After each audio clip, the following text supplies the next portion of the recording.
મોદીજીના માર્ગદર્શનમાં AI ટેકનોલોજીના ઉપયોગ દ્વારા જંગલોને વધુ સુરક્ષિત રાખવાના હેતુથી વન પ્રહરી યોજના હેઠળ ગરુડા એપ લોન્ચિંગનો કાર્યક્રમ સોનગઢ અટલ બિહારી વાજપેયી ટાઉન હોલ ખાતે પ્રભારી મંત્રી મુકેશ પટેલના હસ્તે વન વિભાગના અધિકારીઓ, ભાજપના ધારાસભ્ય અને આગેવાનોની હાજરીમાં યોજાયો। તાપી જિલ્લાના જંગલો એ દક્ષિણ ગુજરાત અને આદિવાસી પટ્ટાની શાન કહેવાય છે। દક્ષિણ ગુજરાત અને વિશેષ કરી તાપી જિલ્લામાં આવેલ પ્રાકૃતિક વિવિધ રાજ્ય અને દેશના લોકોને અહીં આવવા માટે આકર્ષિત કરે છે, પરંતુ કેટલાક લાકડા ચોરો અને પ્રકૃતિનું નિકંદન કરનાર લોકોથી આ જંગલોની સુરક્ષા કરવા માટે હવે આધુનિક ટેકનોલોજીનો ઉપયોગ કરવામાં આવશે, જે અંતર્ગત ભારત અને ગુજરાતમાં વનોના રક્ષણ માટે વન પ્રહરી યોજના હેઠળ ગરુડા એપ તાપીના સોનગઢથી વન અને પર્યાવરણ મંત્રી મુકેશ પટેલના હસ્તે મોટી સંખ્યામાં હાજર વન વિભાગના અધિકારીઓ, કર્મચારીઓ સાથે ભાજપના ધારાસભ્યો અને હોદ્દેદારોની હાજરીમાં એપ લોન્ચિંગનો કાર્યક્રમ યોજાયો હતો। સોનગઢ ખાતેથી ગરુડા વન પ્રહારી પ્રોજેક્ટનું લોન્ચિંગ રાજ્યના વન અને પર્યાવરણ મંત્રી મુકેશ પટેલના હસ્તે કરવામાં આવ્યું હતું। ત્યારે હવે જંગલોમાં થતી ગેરકાયદેસર પ્રવૃત્તિઓ પર વન વિભાગની બાજ નજર રહેશે એવી આશા વ્યક્ત કરવામાં આવી હતી। આ પ્રસંગે વન અને પર્યાવરણ મંત્રી મુકેશ પટેલે જણાવ્યું હતું કે વન વિભાગ દ્વારા પાયલેટ પ્રોજેક્ટ તરીકે તાપી, ડાંગ સહિતના 5 જિલ્લાઓમાં ગરુડા વન પ્રહારી પ્રોજેક્ટ લોન્ચ કરવામાં આવ્યો છે। ત્યારે આધુનિક ટેકનોલોજીનો ઉપયોગો દ્વારા ગેરકાયદેસર પ્રકૃતિ કરતા લોકો પર નજર રાખવા તેમજ વનોને સુરક્ષિત રાખવા આ ટેકનોલોજી ખૂબ જ કારગર નીવડશે। ત્યારે આ એપ જંગલોને બચાવવા અને એમાંથી થતી લાકડા ચોરીને અટકાવવા તથા વૃક્ષારોપણને પ્રોત્સાહન આપવા અને એમના કર્મચારીઓને સહાયભૂત થવામાં કેટલી ફાયદાકારક પુરવાર થાય છે તે આવનાર દિવસોમાં જોવું રહ્યું। આ પ્રસંગે વન વિભાગના રાજ્યના અધિકારી સાથે સ્થાનિક કક્ષાએ અધિકારી તરીકે પુનિત નૈયર, આનંદ કુમારજી અને તાપીના ગુપ્તા સાહેબ સાથે સ્થાનિક આરએફઆર મોટી સંખ્યામાં ઉપસ્થિત રહ્યા હતા। આ એપ બનાવનાર કંપનીના કર્મચારી અધિકારીઓની સાથે મંત્રી મુકેશભાઈ પટેલે પણ આ એપના ફાયદા અને એની કાર્ય કરવાની પદ્ધતિ અંગે મીડિયા દ્વારા લોકોને માહિતી પૂરી પાડી હતી। ત્યારે એમણે શું કહ્યું, આવો સાંભળીએ। ડૉક્ટર બિંદેશ્વરી શાહ, હેતલ કોકણી, તાપી। દેશના યશસ્વી વડાપ્રધાન નરેન્દ્રભાઈ મોદી સાહેબનું જે સ્વપ્ન છે ડિજિટલ ઇન્ડિયા, એ સપનાનું સાકાર કરવા માટે ગુજરાત વન વિભાગે 5 જિલ્લાઓની અંદર 8 ચેકપોસ્ટ પર ગરુડા વન પ્રહરી એપ્લિકેશન લોન્ચ કરી છે। 8 ચેકપોસ્ટ પર લાગેલા કેમેરાથી જે લાકડાની થતી ચોરીઓ અને અન્ય ગુનાઓ થતા વાહન પસાર થશે તો એ પણ ગુના નોંધવામાં મદદરૂપ થશે। એ પોલીસ ડિપાર્ટમેન્ટમાં પણ કામ લાગશે।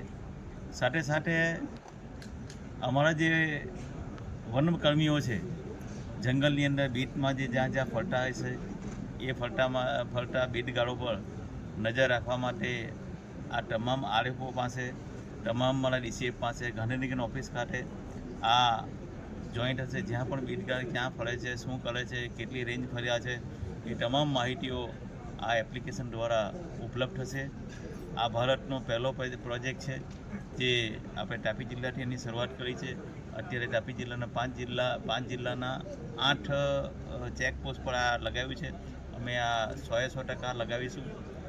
આ ટેકનોલોજીના માધ્યમથી નર્મદા જિલ્લાની અંદર જે એક મોટું બાયોડીઝલ ચોરીનું કૌભાંડ આ જ એપ્લિકેશનના આ જ કેમેરાથી એ પકડાયું હતું। એ ટેન્કર કેટલી વાર અહીંયાથી આ ચેકપોસ્ટથી પસાર થયું, એ લગભગ 44 વાર જેટલું ચેકપોસ્ટ પરથી ટેન્કર પસાર થયું, અને મહારાષ્ટ્ર કેટલી વાર ગયું એ પણ એમાંથી ખબર કે 35 વાર એ મહારાષ્ટ્ર ગયું છે। એટલે આ એકલું વન માટે નહીં, પરંતુ પોલીસ વિભાગ માટે પણ, અન્ય વિભાગો માટે પણ જે ચોરી થતી છે એ ચોરી અટકવા માટે પણ કામ લાગશે। જે રીતે મારા વન વિભાગે અહીંયા ખેરના લાકડાની ચોરીનું મોટું કૌભાંડ પકડીને એ બધાને જેલ ભેગા કર્યા છે, તો આવા લાકડાની ચોરી માટે પણ આ મારું આ ગરુડા એપ કામ લાગશે। સાથે સાથે જંગલમાં દવ લાગતો હોય કે કોઈ વસ્તુ જંગલનો કોઈ પ્રાણીનો શિકાર કરતો હોય તો આ બધી એપ દ્વારા એ ખબર પડી જશે।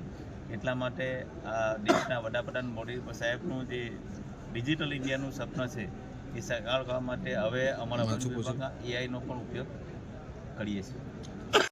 આ જે પ્રોજેક્ટ ગરુડા છે તેનાથી વન વિભાગને શું ફાયદો થશે તે વિશે માહિતી આપજો। મારું નામ કૃતિકા છે અને એસએમ ટેકનોલોજી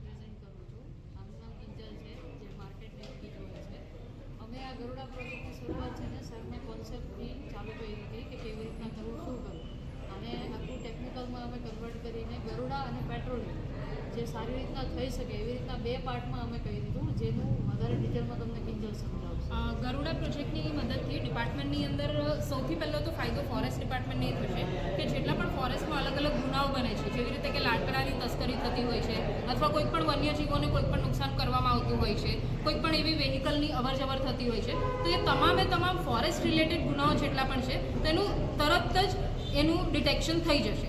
એ સૌથી પહેલો બેનિફિટ થશે. ત્યાર પછી અમારું જે બીજું ફોરેસ્ટ પેટ્રોલિંગનું મોડ્યુલ છે એના તરફથી એ રીતનું બેનિફિટ થશે કે ફોરેસ્ટની અંદર જેટલા પણ અધિકારીઓ છે, જેટલા પણ બીટ ગાર્ડ છે, તમામ કામ કરી રહ્યા છે તો એ લોકો પોતાની કામગીરી વધુ સારી રીતે કરી શકશે.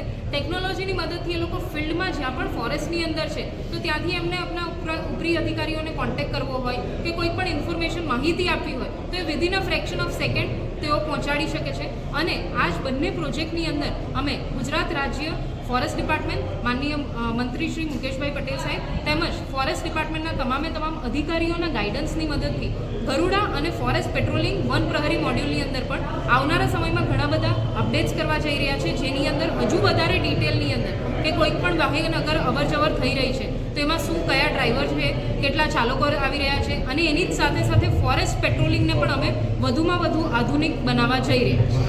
મેડમ, આજે તમારો પ્રોજેક્ટ છે કે આજે એપ્લિકેશન છે એ ફક્ત સરકારના પોર્ટલ પર જ ચાલશે કે કોઈ સામાન્ય વ્યક્તિ પણ એમાં જાણકારી મેળવી શકશે? હમણાં આ જે પ્રોજેક્ટ અને એપ્લિકેશન છે એ એક્સક્લુઝિવલી ગુજરાત ફોરેસ્ટ ડિપાર્ટમેન્ટના ઉપયોગ માટે બનાવવામાં આવી છે અને એક્સક્લુઝિવલી મોનિટરિંગ પર્પઝ માટે છે. ભવિષ્યમાં આનો પબ્લિક ઇન્ટરફેસ પણ પબ્લિકને ઉપયોગી બની શકે એવા મોડ્યુલથી ગુજરાત સરકારના ગાઈડન્સથી કરી શકાય છે. જી મેડમ, થેન્ક યુ.